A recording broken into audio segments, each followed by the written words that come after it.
first lesson physics la light reflection and refraction.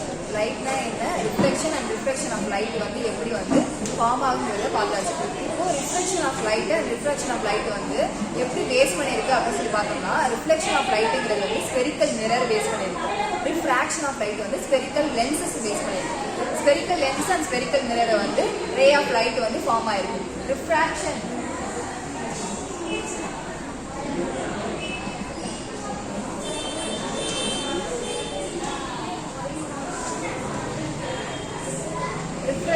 refraction base பண்ணி வந்து இது வந்து எதை பேஸ் பண்ணி இருக்கும்னா spherical mirror.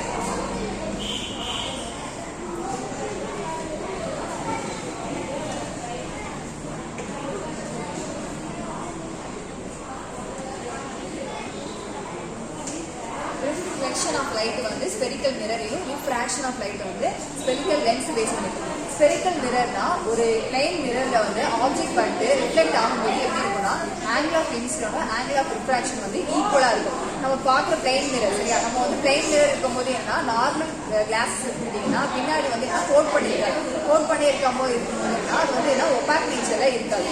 நம்ம யூஸ் பண்ற மிரர்ங்கிறது வந்து எப்படின்னா ஒபாக் நேச்சர்ல இருக்கும் அப்படின்னு சொன்னா ஒபாக் மிரர் வந்து என்ன டிரான்ஸ்பரண்டா இருக்காது. நம்ம யூஸ் பண்ற மிரர் வந்து பின்னாடி வந்து ஒரு கோட்டிங் மெட்டல் கோட்டிங்கை பேஸ் பண்ணியிருக்கோம். அது மூலியமா நம்ம என்ன பண்ணுது மிரர்ல வந்து ஒரு ஆப்ஜெக்டை பார்த்து அதை ரிஃப்ளெக்ட் ஆகி நமக்கு வந்து கிடைக்குது. இதை பேஸ் பண்ணி வந்து ஸ்பெரிக்கல் மிரர்ல வந்து 2 ஃபார்ம்ஸ் ஆஃப் மிரர் இருக்கு, concave mirror and convex mirror.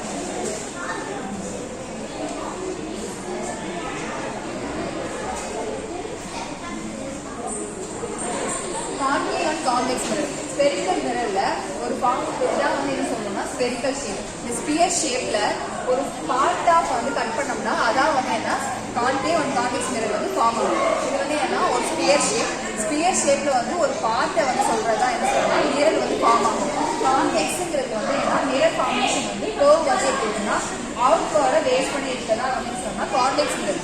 Concave மிரர்ல வந்து மிரர் ஃபார்மேஷன் வந்து எப்படி இருக்கும்னா இன்வர்டை பேஸ் பண்ணி இருக்கிறதா வந்து கான்கேவ் மிரர். கான்வெக்ஸ்ல வந்து அவுட்வர்டை பேஸ் பண்ணிட்டு கான்கேவ் வந்து இன்வர்ட்ல பேஸ் பண்ணிருக்கு. இதுல வந்து கான்வெக்ஸ்ல வந்து இமேஜ் வந்து டிமினிஷ்டா தெரியும், கான்கேவ்ல வந்து என்லார்ஜா தெரியும் சொல்றாங்க. கான்கேவ் வெக்ஸ்ல வந்து எப்படின்னா இமேஜோட ஃபார்மேஷன் ரொம்ப டிமினிஷ்டா தெரியும், கான்கேவ்ல வந்து என்லார்ஜா தெரியும். அப்போ கான்வெக்ஸ்ங்கிறது வந்து என்ன இமேஜ் வந்து அவுட்வர்ட்லையும் இது வந்து என்ன இன்வர்ட்லையும் தெரியும் சொல்லியாச்சு. அதுக்கு எக்ஸாம்பிள் அப்படின்னு சொல்லி பார்த்தோம்னா கான்வெக்ஸ் வந்து என்ன நம்ம காரோட சைட் மிரர் இருக்கு, சைட் மிரருக்கு வந்து யூஸ் பண்றது தான் கான்வெக்ஸ் மிரர். அடுத்து அது பேஸ் பண்ணினா சம் டெலஸ்கோப் கேமராஸ்லாம் வந்து கான்வெக்ஸ் மிரரை பேஸ் பண்ணும். கான்கேவ் மிரர் அப்படின்னு சொல்லி பார்த்தோம்னா வந்து இது நம்ம யூஸ் பண்ற ஃபிளாஷ் லைட் ஹெட்லைட் தான் வந்து கான்வெக்ஸ் மிரர். இன்னைக்கு வந்து நம்ம வந்து